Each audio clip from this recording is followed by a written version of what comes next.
प्यारे दोस्तों, इस वक्त एक खबर सोशल मीडिया पर खूब वायरल हो रही है जिसमें बताया जा रहा है कि ईरान में हजरत इमाम मेहदी का नज़ूल हो चुका है।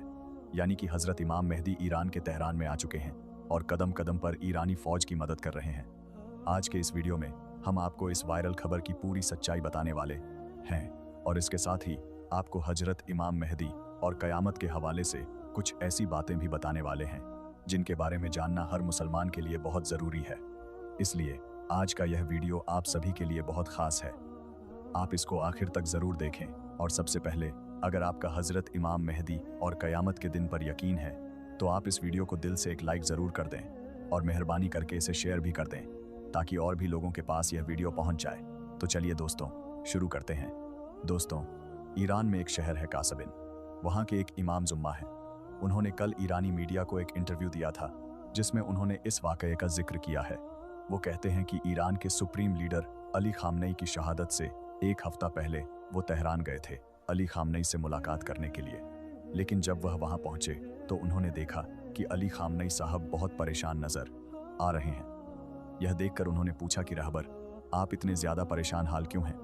तो यह सुनकर अली खामनेई ने बताया कि कल रात मैंने ख्वाब में जो कुछ देखा वो मुझे परेशान कर रहा है।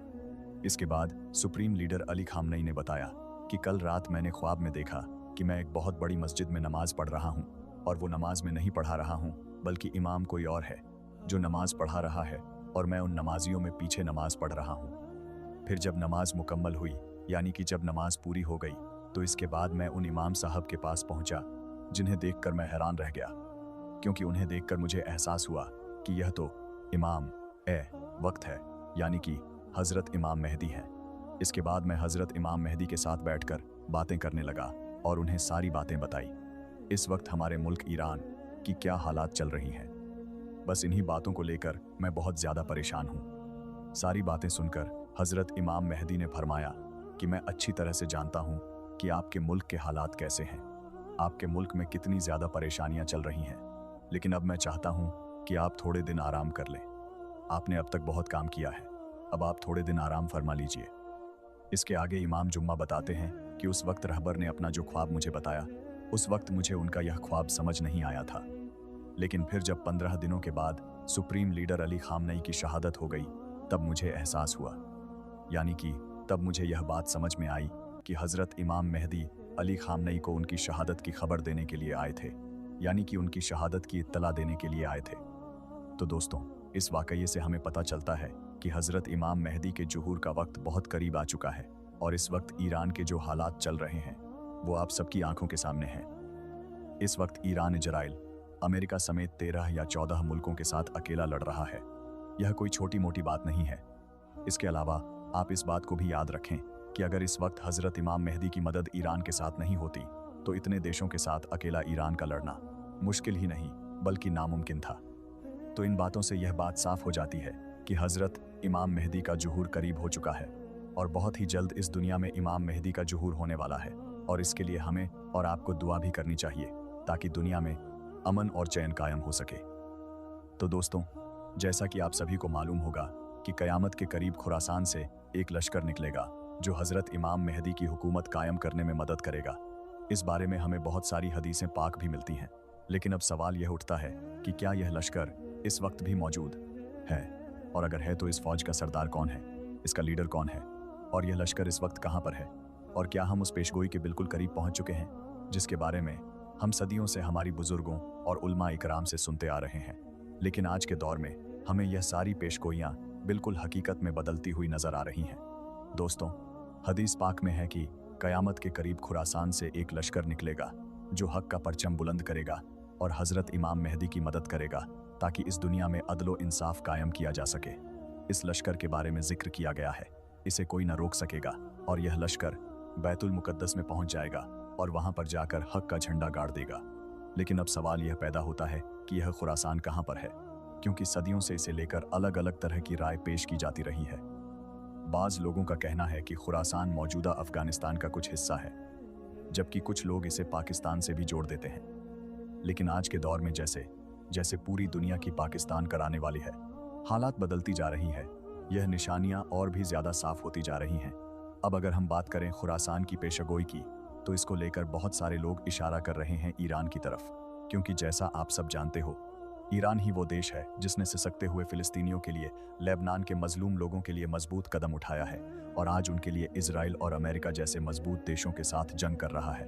दोस्तों, जैसा कि आप सभी को मालूम है कि फिलिस्तीन के मजलूम मुसलमानों पर यहूदियों और नसरानियों ने किस तरह से जुल्म ढाया है, किस तरह से इनके मासूम बच्चों को शहीद किया गया है।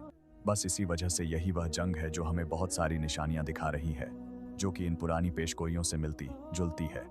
लेकिन अब सवाल यह उठता है कि आज के ज़माने में दुनिया का वो कौन सा मुल्क है, वो कौन सा देश है जो इन यहूदियों और नसरानियों के सामने मजबूत कदम के साथ खड़ा हुआ है और इन मजलूम मुसलमानों की हिमायत कर रहा है, इनके लिए लड़ रहा।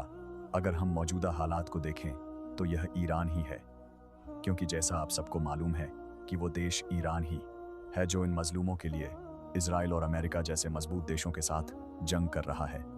दोस्तों, इस दुनिया में ईरान ही वो इकलौता देश है जो फिलिस्तीन के मजलूम मुसलमानों को दिल से सपोर्ट कर रहा है और इन यहूदियों के खिलाफ खुला बगावत का ऐलान कर चुका है।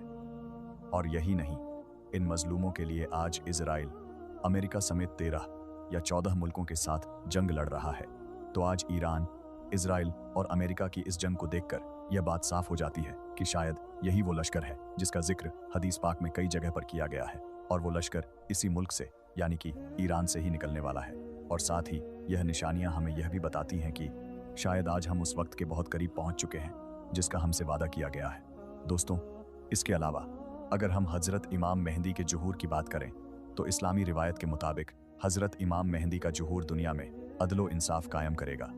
जब इस दुनिया में जुल्म और नाइंसाफी अपने अरूज पर होगी, जब इस दुनिया में जुल्म और नाइंसाफी हद से ज्यादा बढ़ जाएगा, तो उस वक्त हजरत इमाम मेहंदी वो शख्सियत होंगे जो कयामत से पहले एक ऐसी रियासत, एक ऐसी हुकूमत कायम करेंगे जो इस पूरी ज़मीन पर अदलो इंसाफ और अमन लेकर आएंगे।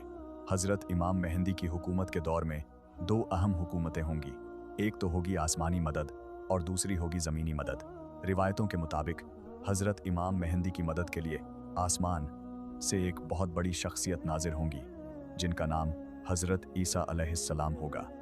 इसके अलावा हज़रत इमाम मेहंदी को इस ज़मीन पर भी बड़ी मदद मिलेगी जिसका जिक्र भी हदीस पाक में किया गया है, और यह ज़मीनी मदद खुरासान के लश्कर की तरफ से होगी। खुरासान से निकलने वाली यह फ़ौज हज़रत इमाम मेहंदी की मदद करेगी, उनके साथ मिलकर जुल्म के खिलाफ लड़ेगी और उनकी हुकूमत में करीबी किरदार अदा करेगी। इस लश्कर की ताकत और भरोसा बहुत ज़्यादा मजबूत होगा कि कोई भी इस लश्कर को रोक न सकेगा। दोस्तों, यही वजह है कि इस वक्त ईरान की फ़ौज इजराइल और अमेरिका पर इतना ज़ोरदार हमला कर रही है जिससे पूरे इजराइल और अमेरिका में अफरा तफरी का माहौल बना हुआ है। सियान और अल जज़ीरा रिपोर्ट के मुताबिक पहले तो ईरान की फ़ौज ने इजराइल के एक बड़े शहर तेल अवीव को बर्बाद किया। इसके बाद इजराइल का दूसरा बड़ा शहर हाइफा भी धोकर जलने लगा। इजराइल के इन शहरों में 1-2 नहीं बल्कि सैकड़ों मिसाइलें दागी गई हैं जिनसे इन दोनों बड़े शहरों का बुरा हाल हो गया है। और यही नहीं, साथ ही अमेरिका के बने खाड़ी देशों में सारे बेसों को भी बर्बाद कर दिया गया है। और यही नहीं, सबसे बड़ी हैरानी तो दुनिया को उस वक्त हुई जब कल ईरान ने 4000 किलोमीटर रेंज वाली मिसाइल से अमेरिका के डियागो गार्डिया पर हमला कर दिया।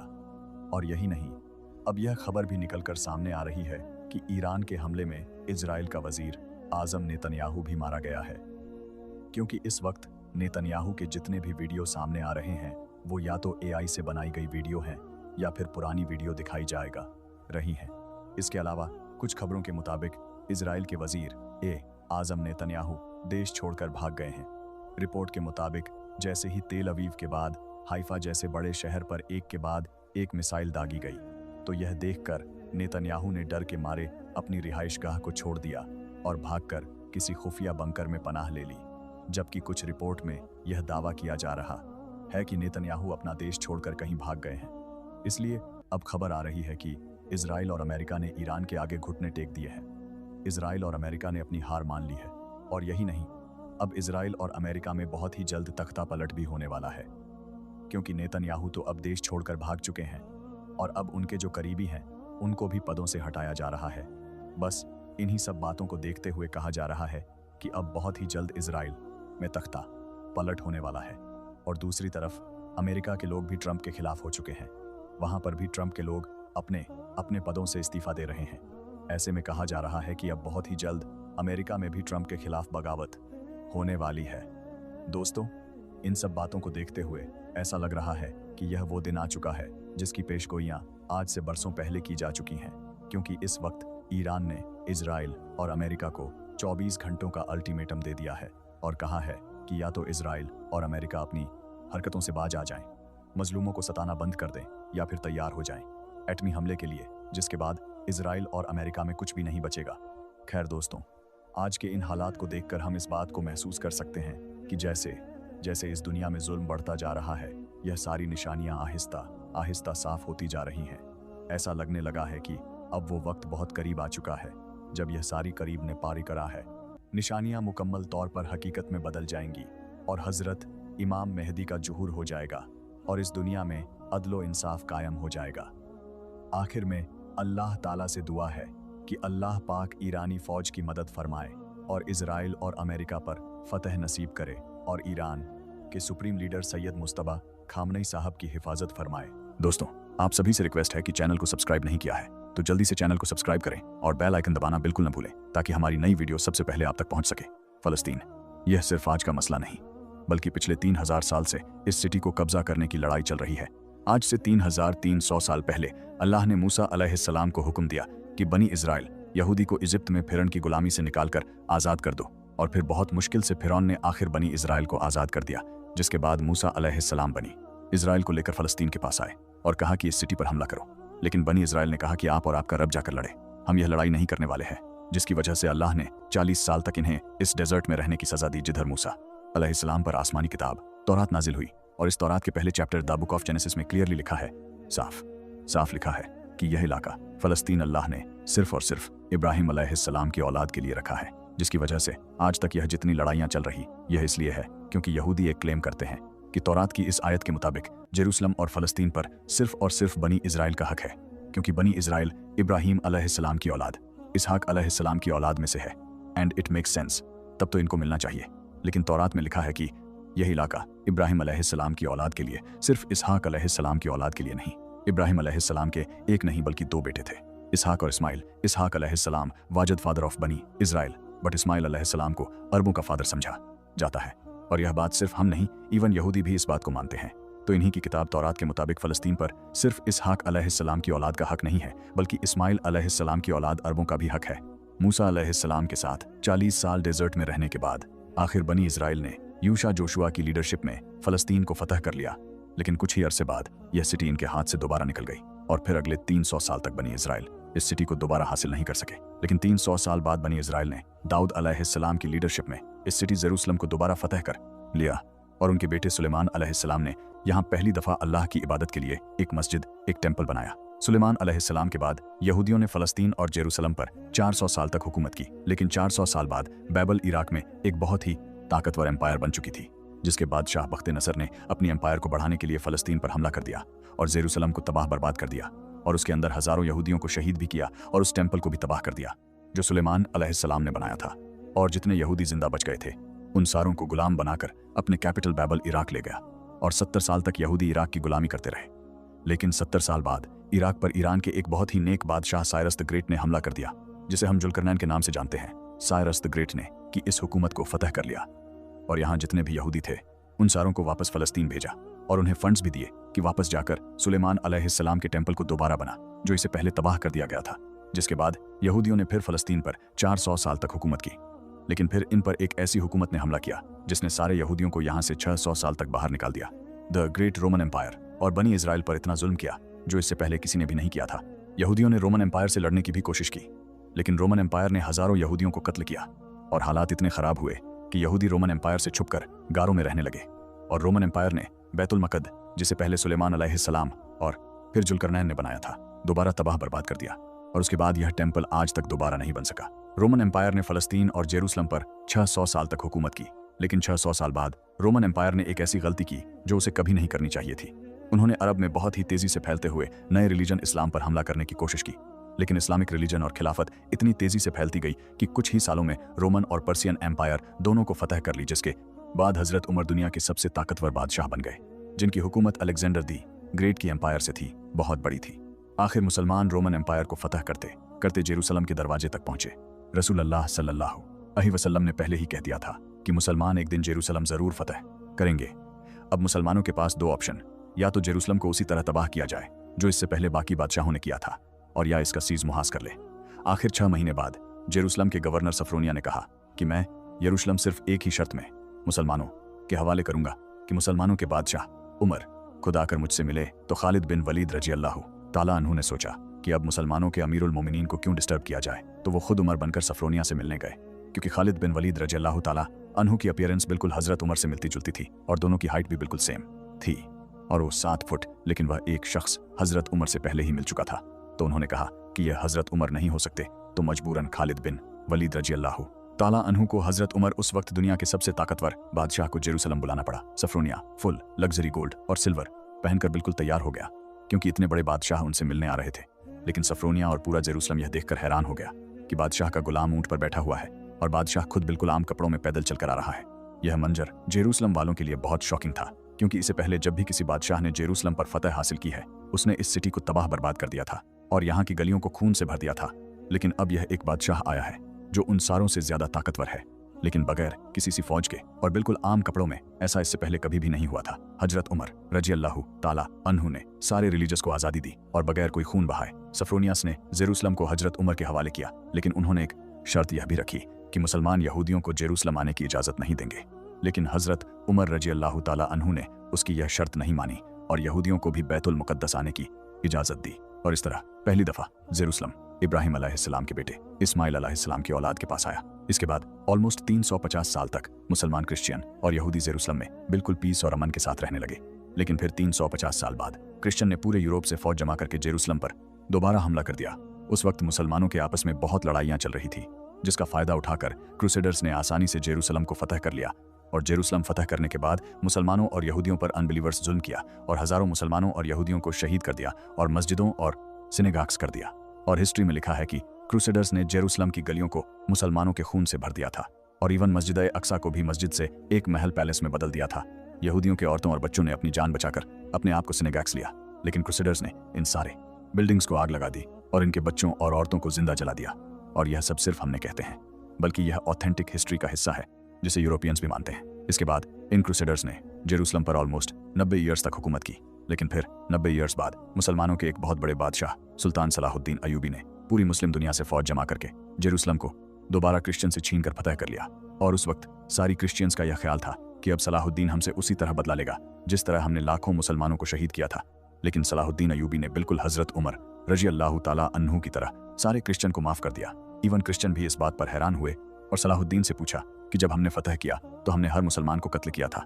लेकिन सलाहुद्दीन अयूबी ने उन्हें कहा, आई एम नसन। सलाहुद्दीन अयूबी ने इन सारे रिलीजन को दोबारा आज़ादी दी और मस्जिद अक्सा महल बना दिया गया था, उसे दोबारा मस्जिद बनाया और उधर पहली नमाज अदा की। जेरूसलम को जब भी किसी बादशाह ने फतह किया, हमेशा इधर बहुत खून बहाया है। दोनों साहों के मस्जिद अक्सा महल बना दिया गया था। अगर बहुत खून बहाया है सिवाय मुसलमानों के, जिन्होंने हमेशा बिल्कुल पीस और अमन के साथ इस सिटी को फतह किया। सलाहुद्दीन अयूबी के बाद एक बार फिर सारे अब्राहम रिलीजन जेरूसलम में बिल्कुल पीस और अमन के साथ 800 साल तक रहे। 800 साल। लेकिन 800 साल बाद और आज से 100 साल पहले जब जेरूसलम पर ऑटोमन एम्पायर की हुकूमत थी, तो वर्ल्ड वॉर 1 के बाद अरबों ने ब्रिटिश के साथ मिलकर उस्मानिया खिलाफत को हमेशा के लिए खत्म कर दिया कि हम अरबों पर यह टर्किश लोग आके क्यों हुकूमत कर रहे हैं। तो इस नेशनलिज्म की वजह से फलस्तीन भी मुसलमानों के हाथ से निकल गया। लेकिन थोड़े ही अरसे पहले ब्रिटिश और यहूदियों की आपस में डील हो चुकी थी कि अगर ब्रिटिश को यह इलाके मिले तो वह इधर एक यहूदी स्टेट बनाए गए। और यह मुआय हुआ क्यों था? क्योंकि इससे पहले यहूदी यूरोप के हर field, business, science, medical, banking, हर चीज में बहुत स्ट्रांग हो चुके थे, जिसकी वजह से यहूदी यूरोप के सबसे ताकतवर और रिच कम्युनिटी बन गए। तो इनकी सपोर्ट हासिल करना ब्रिटिश के लिए सबसे जरूरी था। और पिछले 1800 साल से यहूदियों के पास अपना कोई भी मुल्क नहीं था। तो उनमें से कुछ यहूदियों ने चाइनिज्म की सोच शुरू की कि हमारा यहूदियों का भी एक अपना मुल्क होना चाहिए, और इसके लिए उन्होंने इसी फलस्तीन के इलाके को चुना। और यह मुल्क हासिल करने के लिए उन्होंने हर तरफ से कोशिश शुरू की। यहूदियों ने इवन उस्मानी खली सुल्तान अब्दुल हमीद से भी डील करने की कोशिश की, लेकिन उन्होंने साफ इनकार कर दिया, जिसकी वजह से यहूदियों को समझ आ गई कि अगर अपना मुल्क बनाना है तो उस्मानिया सल्तनत को खत्म करना जरूरी है। और जैसे ही वर्ल्ड वॉर 1 के बाद ऑटोमन एम्पायर खत्म हुई और फलस्तीन ऑटोमन एम्पायर से ब्रिटिश की तरफ चला गया, तो यहूदी पूरी दुनिया से इसी सीक्रेट प्लान के तहत फलस्तीन शिफ्ट होना शुरू हुए और फलस्तीन के मुसलमानों से जमीनें डबल ट्रिपल प्राइस पर खरीदने लगे, क्योंकि पैसा तो उनके पास बहुत था। ब्रिटिश एम्पायर ने भी बेलफोर डिक्लेरेशन में यहूदियों के एक अलग स्टेट होने को सपोर्ट किया ताकि वर्ल्ड वॉर्स में यहूदियों का सपोर्ट और पैसे दोनों हासिल कर सके। और स्पेशली वर्ल्ड वॉर टट के बाद यूरोप में हिटलर के यहूदियों पर जुल्म के बाद यहूदी और भी ज्यादा पूरी दुनिया से फ़लस्तीन में जमा होने लगे और फ़लस्तीन में आहिस्ता आहिस्ता लड़ाइयाँ बढ़ने लगी, जिसकी वजह से यूएन ने एक फैसला सुनाया कि फ़लस्तीन को 3 हिस्सों में डिवाइड किया जाएगा। एक हिस्सा फ़लस्तीन, दूसरा इजराइल और तीसरा जेरूसलम, जो इन दोनों में से किसी का भी नहीं होगा, बल्कि यहाँ यूएन की हुकूमत होगी और इसमें सब रिलीजस को आज़ादी होगी। जिस पर अरब मुबारक ने इस फैसले की सख्त मुखालफत की और इजराइल के आज़ाद होने के सिर्फ एक दिन बाद इजराइल पर हर तरफ से हमला कर दिया। इजिप्ट, जॉर्डन, सीरिया तीनों की फौज एक साथ इजराइल में दाखिल हुई, लेकिन बहुत ही बेशर्मी से अरब मुबारक यह जंग हार गए और एक ऐसे मुल्क से हारे जो उनसे साइज में बहुत छोटा और जो इस जंग से सिर्फ एक दिन पहले आज़ाद हुआ था। इस हार की वजह से जो प्लान यूएन ने इस जंग से पहले बताया था, उसका सिर्फ 40 पर इलाका फ़लस्तीनियंस ने फतह कर लिया और इवन जेरूसलम की आधी सिटी को भी फतह कर लिया। इजराइल अकेले यह जंग नहीं लड़ रहा था, बल्कि इसके साथ पूरी दुनिया का सपोर्ट भी था। इवन रशिया और यूएस दोनों का सपोर्ट इजराइल के साथ था। इजराइल ने ये इलाके फतह करके टाइम बिल्कुल भी जाया नहीं किया और 7 लाख अरबों को फ़लस्तीन से बाहर निकाल दिया। 7 लाख, जिसकी वजह से फ़लस्तीन में आहिस्ता आहिस्ता यहूदी ज्यादा और अरबी कम होने लगे। इस जीत के बाद इजराइल बहुत स्ट्रांग बन गया और पूरी दुनिया से और भी ज्यादा यहूदी इजराइल में जमा होने लगे। इसके बाद यहूदियों ने अपने आप को अरब के बिल्कुल सेंटर में एक बहुत ही मजबूत हुकूमत बना ली थी। लेकिन फिर भी यह 2 इलाके वेस्ट बैंक और गाज इजराइल के कंट्रोल में नहीं थे। लेकिन आज से ऑलमोस्ट 60 साल पहले 1967 में कुछ मिसअंडरस्टैंडिंग्स की वजह से यहाँ जंग एक बार फिर शुरू हो गई और एक बार फिर इजिप्ट, जॉर्डन, सीरिया वर्सेस यह छोटा सा इजराइल। लेकिन सिर्फ 6 दिनों में इजराइल ने इन तीनों मुल्कों को हरा दिया और सिर्फ 6 दिनों में इजराइल ने अपना साइज 3 गुना बढ़ा लिया। अरब मुमा दोबारा अपने से एक बहुत ही छोटे मुल्क से बहुत ही बुरी तरह हार गए। यह ऐसा है कि आज खबीब हिजबुल्लाह से हार जाए, और वो भी 2 मर्तबा। अरब मुबारक के 2 दफ़ा इजराइल से हारने के बाद उनकी आवाम अपने नेशनलिस्ट हुक्मरानों के खिलाफ हो गई और नेशनलिज्म कौम को छोड़कर एक नई सोच की तरफ बढ़ने लगी। मुस्लिम ब्रदरहुड, अखवान उल मुस्लिम, जो मिस्र के एक स्कूल टीचर हसन उल बन्ना ने बनाई थी और जो एक पाकिस्तानी स्कॉलर मौलाना मौदी के ख्यालात से इंस्पायर्ड है। इससे पहले अफगान मुस्लिमन का अरब में सिर्फ मजाक उड़ता था, लेकिन इस हार के बाद अखवान मुस्लिम ने अरब आवाम से कहा कि यह जंगे अरब के मुसलमान नहीं, बल्कि यह नेशनलिस्ट हारे हैं जो सिर्फ नाम के मुसलमान हैं और इनका कोई।